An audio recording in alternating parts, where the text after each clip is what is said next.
हम सबसे पहले नानरंग सिटी का एक एरियल व्यू देखते हैं। आज का दिन हाई स्कूल सीनियर्स के लिए बहुत बड़ा और ख़ास है। आज उनका क्लास अवेकनिंग सेरेमनी होने वाला है, जो उस विशाल डायमेंशनल रिफ्ट के सामने ऑर्गेनाइज किया गया है, जिसे लोग डीमन अबिस के नाम से जानते हैं। स्कूल बस के अंदर का माहौल काफ़ी टेंस है। हर स्टूडेंट के चेहरे पर नर्वसनेस साफ दिख रही है। सब एक ही बात कर रहे हैं, उनका आज का क्लास क्या होगा, कौन पावरफुल कॉम्बैट क्लास पाएगा और कौन किसी बेकार क्लास के साथ फंस जाएगा। इसी भीड़ और शोर के बीच जियान अचानक आंखें खोलता है। उसका चेहरा डर और हैरानी से भरा हुआ है, जैसे वो अभी किसी भयानक सपने से जागा हो। वो जल्दी से आसपास देखता है और स्कूल बस के साथ अपने क्लासमेट्स को पहचान लेता है। कुछ पल बाद वो गहरी सांस लेकर सुकून महसूस करता है। मैं वापस आ गया हूँ। जियान तुरंत समझ जाता है कि वो किस समय में लौट कर आया है। ये वही ग्रेजुएशन का दिन है जब उसकी पूरी क्लास अबिस स्टेशन जाकर अपनी एबिलिटीज़ अवेकन करने वाली थी। वो जल्दी से हिसाब लगाता है और समझ जाता है कि अभी उस विनाशकारी दिन में पूरे 2 साल और 6 महीने बाकी हैं। वो दिन जब पूरी नान सिटी दुनिया के नक्शे से मिटा दी जाएगी। 12 साल पहले पूरी दुनिया में अचानक अजीब डायमेंशनल रिफ्ट्स प्रकट हुए थे। इन रिफ्ट से अनेक डरावने मॉन्स्टर्स निकले और उन्होंने इंसानियत का बेरहमी से सफाया करना शुरू कर दिया। इंसानों ने हर तरह से मुकाबला करने की कोशिश की, लेकिन उन्हें जल्द ही पता चल गया कि इन जोन्स के अंदर फायर आर्म्स और न्यूक्लियर वेपन्स तक बेकार हो जाते हैं। जादू की शक्ति के सामने मॉडर्न टेक्नोलॉजी पूरी तरह फेल हो गई थी। 5 साल तक लगातार खूनी जंग चलती रही। इसी दौरान एक महत्वपूर्ण खोज हुई। जब कोई व्यक्ति 18 साल का होता है और रिफ्ट की एनर्जी से संपर्क में आता है, तो वो अपना क्लास अवेकन कर सकता है। अवेकन्ड लोगों को जन्मजात एबिलिटीज मिलती हैं और इसी वजह से इंसानियत को पहली बार मॉन्स्टर्स के खिलाफ सच्ची उम्मीद नजर आई थी। समय के साथ ह्यूमंस ने रिफ्ट्स के एंट्रेंसेस पर कब्जा जमा लिया और समाज पूरी तरह बदल गया। अब लोगों की पहचान और स्टेटस उनके अवेकन्ड क्लास के आधार पर तय होते थे। हर ग्रेजुएट को अवेकनिंग सेरेमनी से गुजरना पड़ता था और क्लासेस को 3 मुख्य कैटेगरीज में बांटा गया था: कॉम्बैट, सपोर्ट और क्रिएशन। कॉम्बैट क्लासेस सबसे ज़्यादा सम्मान पाती थी, जबकि क्रिएशन क्लासेस को लोग अक्सर नीचा समझते थे। जियान को अपनी पिछली ज़िंदगी की सब बातें याद थीं।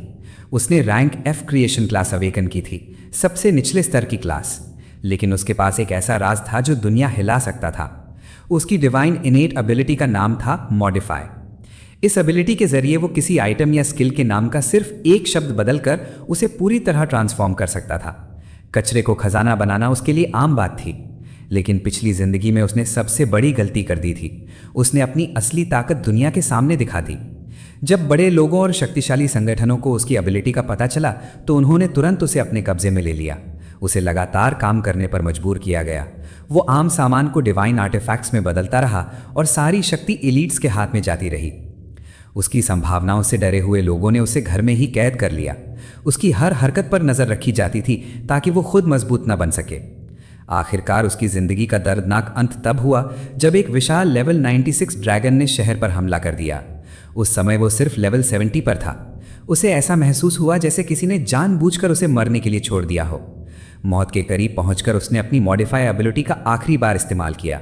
उसने रिससिटेट शब्द को बदलकर रीबर्थ बना दिया और इसी तरह जियान अपनी सारी यादों के साथ भूतकाल में वापस लौट आया। बस की अनाउंसमेंट सुनाई देती है कि वो लोग रिफ्ट स्टेशन के करीब पहुंच चुके हैं। स्टूडेंट्स अपने आप को तैयार करते हैं क्योंकि अब उनके भविष्य का फैसला होने वाला है। जियान जानता है कि इस बार उसे किसी पर भरोसा नहीं करना चाहिए। जो भी उसकी मौत के पीछे था, अब उससे कोई फर्क नहीं पड़ता। इस बार वो सिर्फ खुद पर भरोसा करेगा। बस इन्फेक्टेड जोन से गुजरती हुई टर्मिनल की तरफ बढ़ती है। जियान मन ही मन कसम खाता है कि इस बार वो अपनी असली एबिलिटी के बारे में किसी को नहीं बताएगा। अपनी शक्ति को छुपा कर रखना ही उसके पास एकमात्र तरीका है जिससे वो अपने दोस्तों, अपने परिवार और पूरी सिटी को बचा सकता है। उसकी आंखों में दृढ़ निश्चय चमक रहा था। इस बार वो चुपचाप मजबूत बनेगा और इतना शक्तिशाली होगा कि अपनी किस्मत खुद लिख सके।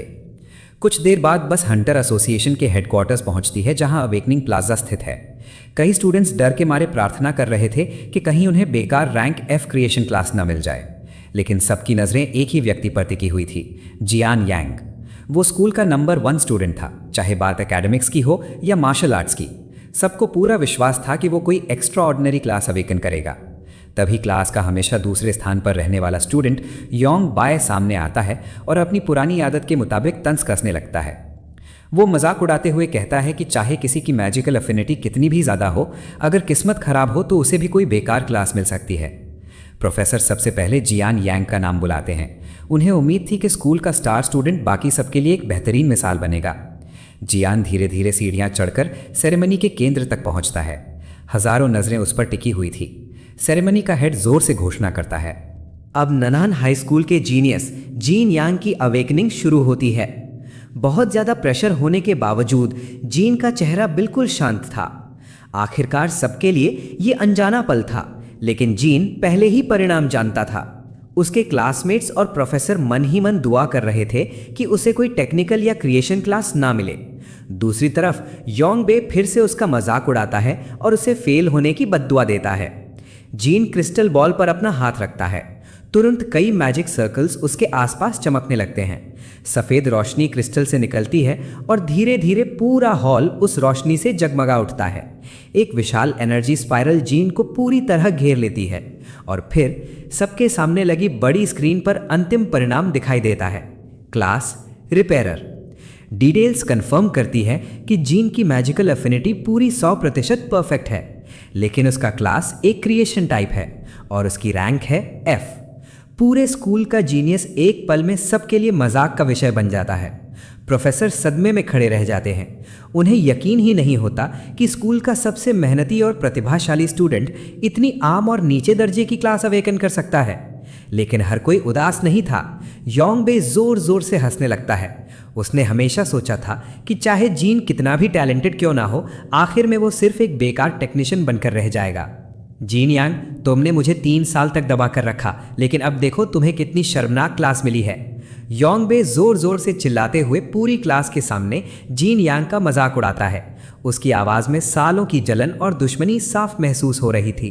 तभी एक और इंस्ट्रक्टर माहौल को हल्का करने की कोशिश करता है। वैसा भी रिपेयरर क्लास इतनी बुरी नहीं होती, वो मुस्कुराते हुए कहता है। कम से कम तुम एक शॉप खोल सकते हो और असली वॉरियर्स के इक्विपमेंट रिपेयर करके अच्छा पैसा कमा सकते हो। लेकिन उसके शब्द पूरे भी नहीं होते कि अचानक क्रिस्टल बॉल फिर से चमकने लगती है। इस बार उसमें से निकलने वाली रोशनी नीली और पहले से कहीं ज़्यादा तीव्र थी। सबकी नज़रें तुरंत जीन यांग पर टिक जाती हैं। जीन यांग का हाथ अब भी क्रिस्टल बॉल पर रखा हुआ था और लग रहा था कि अवेकनिंग प्रोसेस अभी खत्म नहीं हुआ है। प्रोफेसर ये देखकर लगभग अपनी कुर्सी से गिर पड़ते हैं। क्रिस्टल अभी भी रिएक्ट कर रहा है। वो हैरानी से चीखते हैं। अगले ही पल उनकी आंखें फट जाती हैं। ये बच्चा ड्यूअल क्लास अवेकन करने वाला है। उनकी आवाज़ में इतना जोश था जैसे उन्होंने कोई जीता जागता चमत्कार देख लिया हो। ड्यूअल क्लास अवेकनिंग बहुत ही दुर्लभ फिनोमिनन था। हर 10,000 लोगों में मुश्किल से एक व्यक्ति ऐसा होता था जो 2 क्लासेस अवेकन करता हो, और आमतौर पर ऐसे लोग भविष्य के महान जीनियसेस और सबसे शक्तिशाली हंटर्स बनते थे। प्रोफेसर के दिल में फिर से उम्मीद जाग उठती है। शायद किस्मत जीन यांग को दूसरा मौका देने वाली थी। जीन यांग अब एक विशाल गोल्डन व्हर्लविंड के बीच खड़ा था। उसके आसपास सुनहरी रोशनी और डेटा फ्रैगमेंट्स घूम रहे थे। पूरा हॉल उस अद्भुत दृश्य को देखकर सांस रोककर खड़ा था। लेकिन अगले ही पल सच्चाई ने सबको ठंडे पानी की बाल्टी की तरह झटका दे दिया। होलोग्राफिक स्क्रीन पर बड़े बड़े अक्षरों में उसकी दूसरी क्लास दिखाई दी, क्लास फार्मर। हॉल में सन्नाटा छा गया। फाइनल स्टैटिस्टिक्स स्क्रीन पर चमक रही थी। Magical affinity 100% perfect. First class repairer rank F, second class farmer rank F। ये आधिकारिक रूप से इतिहास का सबसे बेकार ड्यूअल क्लास कॉम्बिनेशन था। टीचर्स को समझ ही नहीं आ रहा था कि हंसे या रोए। 10,000 में एक बार होने वाली ड्यूअल अवेकनिंग का ये परिणाम था, एक के बाद एक बेकार क्लासेस। स्टूडेंट्स जोर जोर से हंसने लगते हैं। क्या फ़ायदा स्कूल टॉपर होने का? अब ये स्क्रू ड्राइवर लेकर चीज़ें रिपेयर करेगा और सब्जी उगाएगा। नन हाई स्कूल का जीनियस अब लेटस उगाएगा। पूरा हॉल मजाक और हंसी से गूंज उठता है। लेकिन जीन यांग एक शब्द तक नहीं बोलता। वो शांत कदमों से प्लेटफॉर्म से नीचे उतरने लगता है।